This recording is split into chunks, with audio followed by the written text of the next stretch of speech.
سمعین اسلام اور اس کی مقدس شخصیات کا مذاق اڑانے کے نتیجہ میں قدرت نے ولی خان کو جو عبرت ناک سزا دی، اسے پڑھ کر رتی برابر بھی غیرت رکھنے والے انسان کے بھی رونگٹے کھڑے ہو جاتے ہیں۔ ولی خان خان عبد الغفار کے بیٹے تھے، ضلع چارسدہ میں اتامزائی کے مقام پر پیدا ہوئے۔ انہوں نے اپنی سیاسی زندگی کا آغاز تقریباً 65 برس قبل خدئی خدمتگار تحریک میں شمولیت سے کیا تھا۔ اپنی سیاسی زندگی کے دوران وہ کئی مرتبہ پابند سلاسل بھی ہوئے تھے۔ طویل علالت کے بعد کوما میں ان کا انتقال ہوا تھا اور ان کی وصیت کے مطابق ان کو ان کے آبائی گھر ولی باغ میں دفنایا گیا۔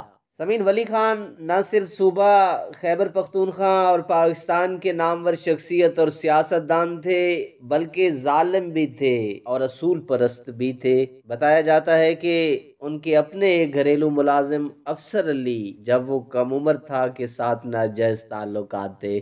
بعد ازاں جب ان کی بیٹی فلک ناز نے افسر علی سے شادی کرنے کی اجازت طلب کی تو خان صاحب آپے سے بہر ہو گئے اور شادی کی اجازت دینے سے انکار کر دیا۔ تاہم انہوں نے افسر علی کو ملازمت سے برطرف نہ کیا اور وہ ان کی بیٹی سے آزادانہ ملتا رہا۔ جب فلک ناز حاملہ ہو گئیں اور دوبارہ اپنے والد سے شادی کی اجازت طلب کی تو خان صاحب نے پھر انکار کر دیا، جس کی وجہ سے لڑکا اور لڑکی نے اپنا گاؤں چھوڑ کر کسی دوسرے گاؤں جا کر شادی کر لی اور وہی زندگی کے دن گزارنے لگ گئے۔ ولی خان کی خاندانی عزت و شرافت اس بات کا مطالبہ کرتی تھی کہ گھر سے بھاگنے کے جرم میں جوڑے کو قتل کر دیا جائے۔ ولی خان کے خاندان کے لوگ ان کو پکڑ کر اپنے گاؤں لے آئے اور مقامی امام مسجد اور لوگوں کے ہجوم کے سامنے ان دونوں کو ایک درخت سے باندھ کر گولیوں کی بوچھاڑ کر دی تھی۔ یہ سب کچھ کسی قبیلی علاقے میں نہیں بلکہ صوبہ سرحد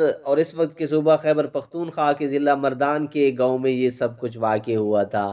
حیرت کی بات ہے کہ ہماری انسانی حقوق کی تنظیمیں اس واقعہ پر بالکل خاموش رہیں، جو کہ ایک مجرمانہ فعل تھا۔ کیونکہ ولی خان اور ان کی تنظیموں کے سرکردہ افراد ایک ہی طبقہ سے تعلق رکھتے تھے، اس لیے انہوں نے دانستہ طور پر اس اہم واقعے کو عوام سے چھپایا۔ اگر یہ واقعہ کسی مولوی سے سرزد ہوتا تو یہ تنظیمیں آسمان سر پر اٹھا لیتی اور پوری دنیا میں اس کا چرچا ہوتا۔ اس سے ظاہر ہوتا ہے کہ یہ تنظیمیں انسانی حقوق سے متعلق عوام کا شعور بلند کرنے کی بجائے صرف سیمینار اور رپورٹس مرتب کرنے تک محدود ہیں، جو پوری دنیا میں لائبریریوں کی زینت بنتی ہیں۔ سمعین، ولی خان ہی نہیں بلکہ ان کے خاندان کے بہت سے افراد کا حال بھی ایسا ہی تھا۔ باچا خان اسلام سے اتنے بیزار تھے کہ 1942 میں ولی خان کے تایا اور باچا خان کے بھائی ڈاکٹر خان کی بیٹی مریم نے ایک سکھ سردار جسونت سنگھ سے شادی کر لی۔ مسلمانوں کے احتجاج کرنے پر انہوں نے کہا کہ میری بیٹی نے اپنی پسند کی شادی کی ہے، مجھے اس پر کوئی اعتراض نہیں، میرا آشیرواد اس کے ساتھ ہے۔ ڈاکٹر خان کے بیٹے سعد اللہ خان نے ایک پارسی لڑکی صوفیہ سومجی سے شادی کی، جبکہ ڈاکٹر خان کی بیوی انگریز عیسائی مذہب سے تعلق رکھتی تھی۔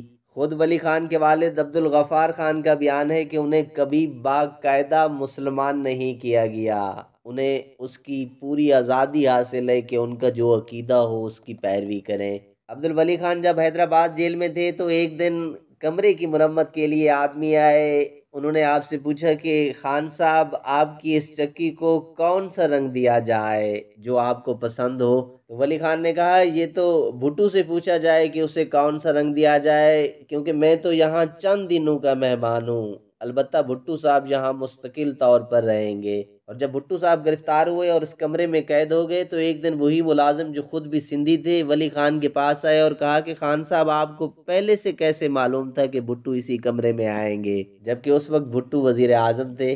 ولی خان نے عذرائے مذاق کہا، سندھی لوگ مرے ہوئے ولیوں اور پیروں پر یقین رکھتے ہیں تو زندہ ولی پر کیوں نہیں کرتے؟ سمین، آپ بھی اس ویڈیو کے بارے میں ایک کومنٹ ضرور دیجئے گا۔